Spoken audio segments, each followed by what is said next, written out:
Supreme court of Pakistan ने पंजाब और खैबर पख्तूनख्वा में इंतखाबात अक्टूबर तक मौखर करने के खिलाफ दरख्वास्त जो दायर हुई थी उस पर लार्जर बेंच तश्कील देकर वफाकी हुकूमत, खैबर पख्तूनख्वा और पंजाब के गवर्नर्स को नोटिस जारी किए हैं और इलेक्शन कमीशन से भी जवाब मांगा है। वॉइस ऑफ अमेरिका के आसिम अली राना इस वक्त इस्लामाबाद से हमारे साथ मौजूद हैं, उनसे इन दोनों बड़ी डेवलपमेंट्स पर बात करते हैं। आसिम, इमरान खान पर एक तो मुकदमात के हवाले से हम बात कर लें और उसके बाद मैं डेफिनेटली आपसे ये जानना चाहूँगा कि जो सुप्रीम कोर्ट में आज हुआ है, तो इमरान खान पर कितने मुकदमात थे और किन किन मुकदमात में उन्हें अबूरी जमानतें मिल चुकी?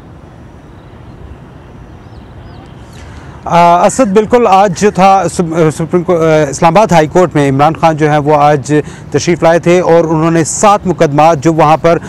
जो गुज़िश्ता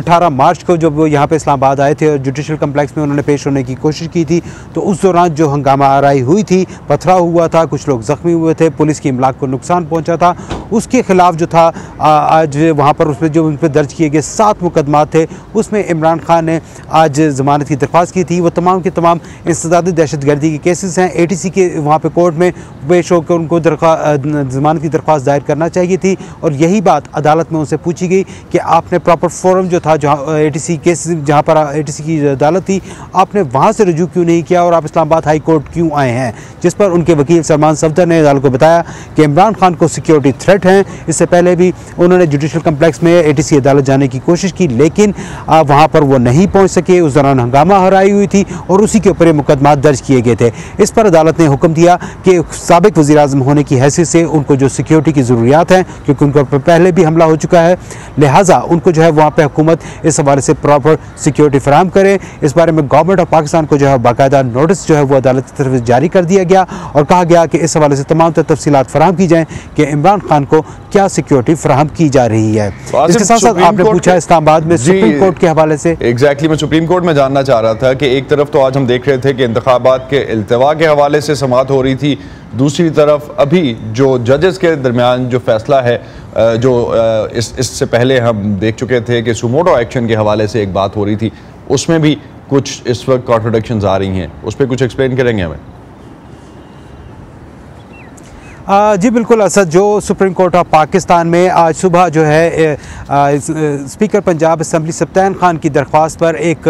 जो है वो बेंच तश्कील दिया गया, 5 रुकनी लार्जर बेंच तश्कील दिया गया, जिसने पंजाब और खैबर पख्तूनख्वा में मुलतवी होने वाले जो इंतखाबात हैं, जो इलेक्शन कमीशन का जो फैसला सामने आया था, जिन्होंने 30 अप्रैल को इलेक्शन कराने के बजाय 8 अक्टूबर को इलेक्शन करवाने का ऐलान किया है, उस हवाले से स्पीकर पंजाब असम्बली की दरख्वास्त पर बाकायदा बेंच तश्कील दिया गया और उसके ऊपर बाकायदा समाअत शुरू हुई। लेकिन उस वाले से तो सिर्फ नोटिस आज जारी हुए, लेकिन जो शाम के वक्त एक अहम जो ज़्यादा डेवलपमेंट इंपॉर्टेंट डेवलपमेंट सामने आई है, उसके मुताबिक 2 सुप्रीम कोर्ट के जजेस जो इलेक्शन कमीशन अस खुद नोटिस केस में जो वहाँ पर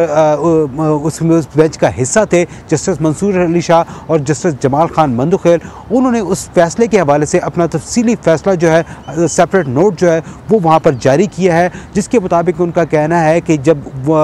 वो इस फैसले से मुकम्मल तौर पर खिलाफ हैं कि अस खुद नोटिस जो है वो अदालत लेती इस मामले के ऊपर। लिहाजा अब जब क्योंकि 4 जजेस इसके खिलाफ हो चुके हैं, लिहाजा जो उस तारीख को जो इलेक्शन कराने के हवाले से जो फैसला दिया गया था वो 4 और 3 से वो ख़त्म हो चुका है। जो पाकिस्तान की जो मुख्तलिफ जो पंजाब की और खैबर पख्तूनख्वा की हाई कोर्ट्स हैं, वो आइंदा 3 रोज़ के हवाले से इस हवाले से फैसला किए जाएँ। सुप्रीम कोर्ट के जो चीफ जस्टिस उमरता बंदयाल ने जो इस हवाले से अस खुद नोटिस लिया था, वो उसको जो है वहाँ पर उनको नल एंड वाइट करार दे दिया है और उसके बाद